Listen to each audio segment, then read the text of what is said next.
electric services. Fox News alert, Turkey's military could invade Syria at any moment. This comes amid criticism from both sides of the aisle for the Trump administration after announcing U.S. troops could be removed from the region. President Trump tweeting this morning that, quote, fighting between various groups that has been going on for hundreds of years. USA should never have been in the Middle East. Move out 50 soldiers out. Turkey must take over captured ISIS fighters that Europe refused to return. The stupid, endless wars for us are ending. Here to react, a member of the Senate Foreign Relations Committee, Senator Lindsey Graham. Senator, your reaction to that tweet?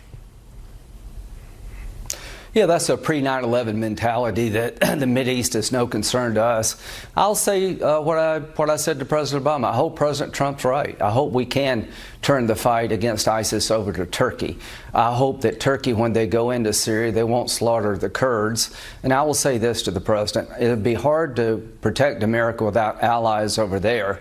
And the Kurds have been good allies. And when Turkey goes into Syria, they're not going in to fight ISIS. They're going in to kill the Kurds because in their eyes, they're more of a threat to Turkey than ISIS. So I hope he's right. I don't think so. I know that every military person has told him, don't do this. And this is the pre-9/11 mentality that paved the way for 9/11. What's happening in Afghanistan is no concern to us. So if he follows through with this, it'd be the biggest mistake of his presidency. I would argue for him to go back to the status quo. These safe zones were working, patrolling with Turkey and international forces to protect the Kurds and Turkey is the way to go. If we pull out, the Kurds are in a world of hurt and ISIS comes back and President Trump will own it. General Rand Paul was pleased. That's about it. But Senator, let's talk about. Can you actually say? This is Obama. This is not Rand Paul. This is Obama. Obama did the same thing in Iraq. He was told we can't leave yet. We can reduce our forces. And here's what breaks my heart: the Trump way of doing business worked. We destroyed ISIS with the help of the Kurds. American air power with 60,000 ground troops provided by people in the region works. We did this with a couple thousand Americans. We can't abandon the Kurds now. We can't turn it over to Turkey. To think that will work is really delusional and dangerous. Don't say you're a friend of Israel and allow them to be surrounded by Iran, because that's exactly what's going to happen. The bridge, Iraq, you now have Syria.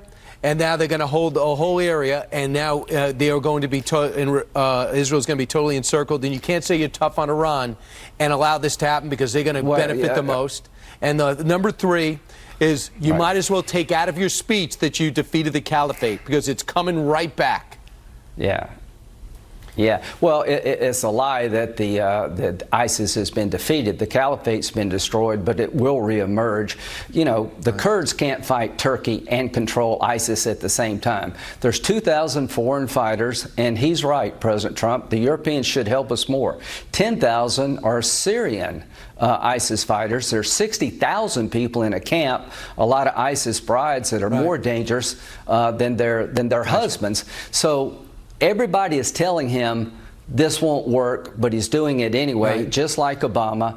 And Erdogan is not our friend, and Congress will push back. We're not giving Turkey a green light in Congress, and we're not going to abandon the Kurds. If the president does so, we won't. All right, you are